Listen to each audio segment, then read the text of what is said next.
Hello, and welcome to the Midnight Forum. Here we share tales, either chilling or thrilling.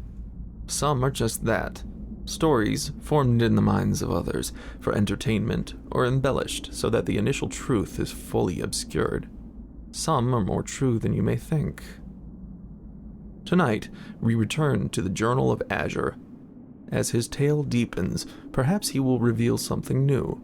The only way to know is to dive in to entry number 2 of The Blade of the Cursed One.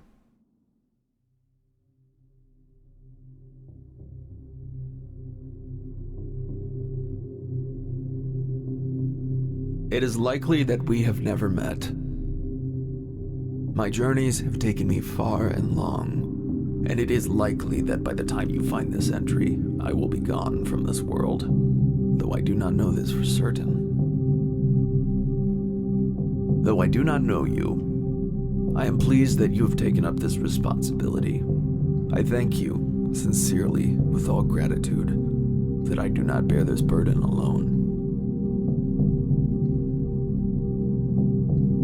We traveled for 2 days, leaving the smoking ruin behind us. We did not talk much as we walked, but I gained some knowledge of myself. I learned that I knew the skills necessary to survive in the wild places of the world. I found myself following trails with my eyes that Enid could not see. I saw images in my mind of the creatures that made these trails, and somehow I knew what would be required to capture them. When we passed wild fruit-bearing trees and bushes, I knew which were good to eat and which were deadly. I also learned about myself that though I possessed these skills, they were useless to me. My body did not hunger. Restless, I did not sleep. Survival seemed, to me, a trivial thing. Enid required little in regards to food or rest. She ate 2 small meals of berries and bread over the course of our 2 days of travel. She slept for only a few hours each day, and she did not seem weary. In fact, she seemed more comfortable than I was. With what I know about her now, this makes sense. Then, I noticed, but I did not care. To my confused mind, every moment spent on simple necessities seemed a waste. As with everything else in those days, it angered me. Not long after, while the sun still hung overhead, we came across a town. I do not remember where it was exactly, but it seems likely now that it was a small town called Kamu, on the eastern border of Opadia. Enid stopped me then, telling me that it would not be wise for us to enter this town during the day. I did not like this, but I did not know the world, and I did not know her reasons.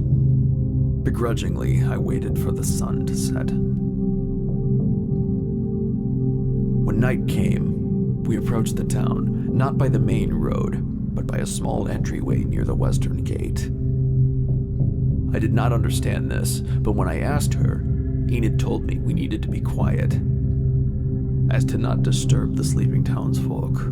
I did not like this, but I said nothing. Enid led us to a nearby inn. She paid for a room, and we found ourselves inside without incident. I only now know what we could have faced here, and now I am grateful for Enid's caution. We sat together in this room, and she stared at me for some time before speaking. She asked me what I wanted, and with little thought, I replied that I wanted answers. I wanted the truth. She told me the truth may be difficult to find, and that the road ahead would be difficult. I told her that I would find a way. Without hesitation, Enid pledged to help me find my answers. I was perplexed. She had just explained to me the difficulty of the task ahead, and yet she was willing to risk her life to aid me. Though I still did not trust her, this was the first time I thought of Enid as, perhaps, more than just another person. She placed her hand on my cheek and examined my face. Though she found me beautiful, she said, some may find me frightening, or others threatening, were they to see me. She told me that the nature of my raising had changed my appearance from what it naturally was. I did not understand her meaning, and so, hesitantly, she offered me a mirror. I then knew her full meaning, and from then, and for many of the days ahead, I was ashamed. As I sat there lost in thought, Enid cared for me. She cleaned my wounds and wiped the soot from my skin. She offered me bandages, with which I wrapped my hands and face to hide my appearance. For a long time after this, Enid would be the only one who knew what I truly looked like. She smiled at me, a sort of sadness behind it, and told me then that she was sorry that it had to be this way, and that she would find a way for me to live again, not as I was, but a true life, one in which I could be accepted and loved. I did not understand this. I stared out into the darkness for the rest of the night until the candle's flames died out and darkness overtook the room. As Enid slept, I waited for the answers that would not come. I waited for some time, listening to the sounds of the surrounding night, and I wondered who this woman was. Who could this person be who happened upon me precisely in my time of need, who knew so much more about me than I knew of myself, whose presence served as both comfort and curse to my hollow self? Who is it that would offer themselves so freely to one such a stranger, an undead, lacking in memory and empathy? Who would talk of such sacrifice of time and life better spent, not on one such as myself? I pondered this for a while. While I lay bound in such depth of thought, the first of my answers would arrive, and with it, the mystery of my life and the shadows that obscured the truth would deepen. The iron symbol on my waist began to glow. Violet light projected dimly forth, seeming not to illuminate the room, but instead to devour all remaining light. I tried to stand, but I could not. I could not move. My hands and feet were bound in place, my eyes fixed ahead, and yet my mind raced. Had I a beating heart, it surely would have halted. A voice boomed from within. So, you have awoken, It said. son of my vanquished foes, my own tool of destruction, slave of my will, you shall not evade me. All sound around me faded but the voice.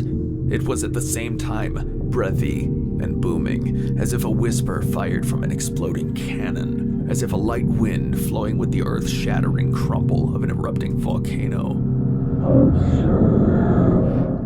It boomed and hissed, and a deluge of visions flooded my mind. I saw a small village beneath a hill. I saw a cave upon that hill. Within it, a deep cavern with beautiful flowered grove and a shallow pool. I saw the same room constructed of some red substance, drenched in blood. I saw an unspeakable monstrosity overlooking the village. I saw it rend townsfolk asunder. I then saw inky blackness overtake all, a pair of red eyes looming within, meeting my gaze, and the voice growled. And then I was back in the room, with only the light sound of Enid's breathing beside me. As I would for every following night, I sat there in the silence and waited for the sun to rise.